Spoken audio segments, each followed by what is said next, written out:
एक साधू रस्त्याने चालले होते. उन्हो तापलेली, तहान प्रचंड लागली होती. थोडं पुढे गेले तर एका कुंभाराचं घर लागलं. साधूंनी त्या कुंभाराला नम्रतेने विचारलं, बाबा, थोडं पाणी मिळेल का? कुंभार म्हणाला, महाराज, नक्की, आणि आदरपूर्वक त्यांना पाणी दिलं. साधू पाणी पित होते तेवढ्यात त्यांचं लक्ष बाजूला ठेवलेल्या मडक्यांकडे गेलं. एका बाजूला मडक्यांचा भला मोठा ढीग होता, पण एक मडकं मात्र वेगळं ठेवलं होतं. साधूंनी विचारलं, हे एकच मडकं वेगळं का ठेवलं आहेस रे बाबा? कुंभार म्हणाला, महाराज, ते मडकं खराब आहे, गळती लागली आहे, कोणी घेत नाही म्हणून बाजूला ठेवलंय. साधूंनी शांतपणे म्हणाले, मला तेच मडकं दे. कुंभार थोडा चकित झाला.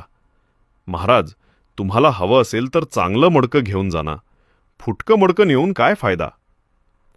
पण साधूंनी ठामपणे सांगितलं, देणार असशील तर हेच दे, नाहीतर काही नाही.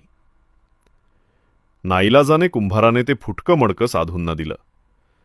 साधूंनी ते मडकं स्वच्छ धुतलं आणि आपल्या मंदिरातील शिवलिंगावर बांधून ठेवलं. आश्चर्य म्हणजे कालपर्यंत कोपऱ्यात पडलेलं निरुपयोगी ते मडकं आज साधूंच्या सहवासाने देवकार्य करू लागलं.